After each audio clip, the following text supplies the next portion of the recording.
Tangu tuanze operation huko na ruhusa ya kutembea hapa Kitale, Matisi, Tiwani, Kipsongo wakati wowote, because we want to make Kitale a safe place to be in 24 hours.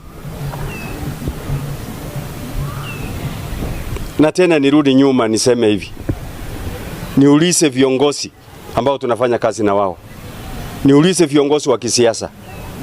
Jameni, Mwenyezi Mungu ametupatia nafasi ya kutumikia wananchi.